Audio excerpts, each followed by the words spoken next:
Frank the Pest Geek here.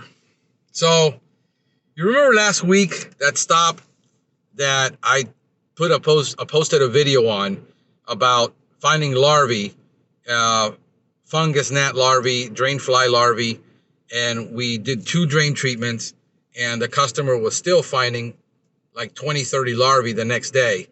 For the first week we did it, we treated, foamed all the drains, and we went ahead and the cracks that were in the tile, we make sure we always foam those, pressurize the foam in there to get it in there in case they're in there hiding. And the tech did that. The tech did what he was supposed to do. The tech failed in one thing. And this is why I'm anal about protocol, policy, procedure. Because 14 years of experience matters. What is the number one rule of fly control if you see larvae? If there's a parent, there's got to be, if there's a child somewhere, a larvae, an egg, there's got to be a parent. There's got to be an adult somewhere. That didn't happen through osmosis. So I said, did you install the fly lamp? No, because the customer said she hadn't seen any flies. Wrong. This is the number one problem. The customer isn't the expert. You are. And when you listen to the customer tell you about insect biology that they don't understand, you're going to fail every time. So this is why on protocol, every single time we do a small fly job, we install a fly lamp to catch the adults. And we will catch dozens to hundreds. So I went last week when I came in, when the customer called, this is why as the technical director, this is why as the service manager, as the general manager, it is my job to figure out why a tech is failing. So on 2 shots, the customer tells me, hey, for the first week after you did the service, I didn't see any. Now I'm seeing them again. We were back there a week to do it because we were going to do the follow-up anyway. We do automatically 3 follow-ups on all drain services for small drain flies. It isn't a one-shot deal. If we do the drain service and we install the lamps, we come back the next week, we should see a massive reduction. Well, there wasn't any massive reduction of larvae, although she's never still seen a fly. I was there.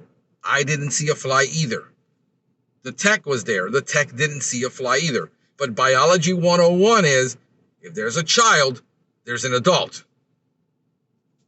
So he installs the lamp, as I told him. I was there cleaning that out. You should have seen all that issue of being cleaned out.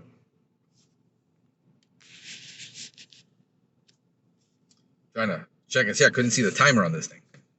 So, installs the lamp. I dry that thing out completely. We silicone it. Customer doesn't see anything for 2 weeks. Calls me yesterday, says, I see a couple. There's like 5 or 6. All right, so I scheduled an appointment to today. We did good. We went from, a lot to nothing changing to then not seeing anything for 2 weeks. Now they're seeing it again. So I go back and I look at the lamp, and there isn't a single fly on that lamp. I go in the shower, there's a fungus gnat and a forward fly. She's got 2 in the shower.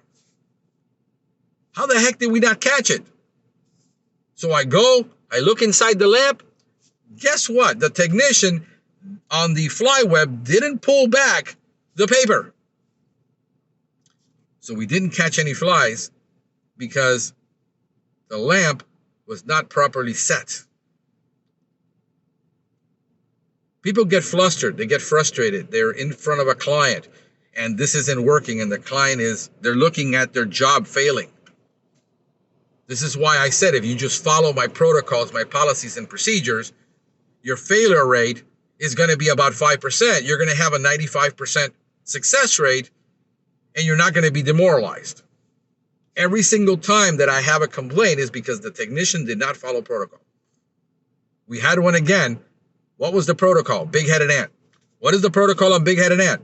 We treat the exterior with fipronil, and we put Max Force complete bait also to bring down that population. Did you do it? Yes. How come it isn't on your report? He did it on the initial. He didn't do it on the follow-up. We're supposed to do it on every single follow-up. Treat that exterior perimeter with granular again. Customers calling back because they have big-headed ant.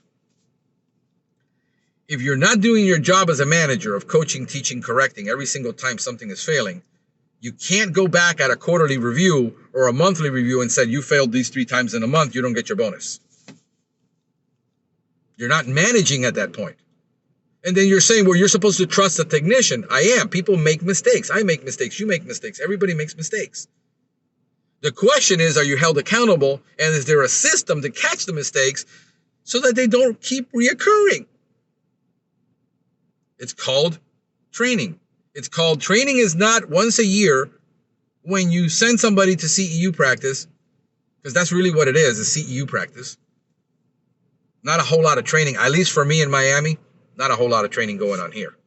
It's mostly, let's get these guys through 1 hour of training and so that they can get their CEU so they can go on to their merry way.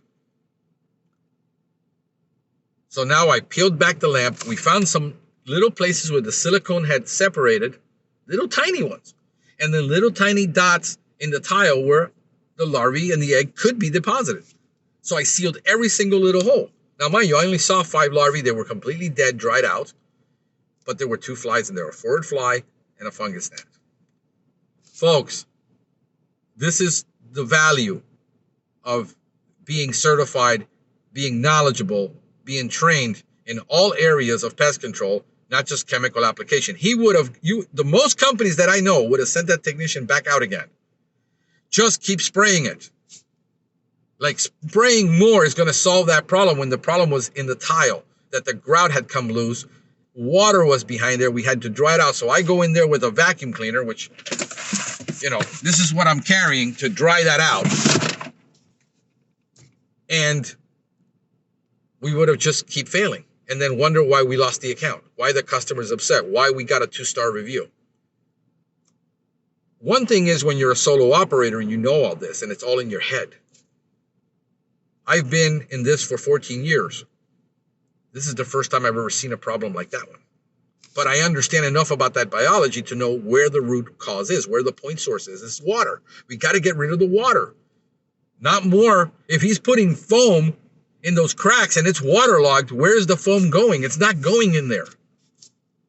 It needs to be done that way. So the customer didn't pay for vacuuming, didn't pay for drying. They paid for pest control.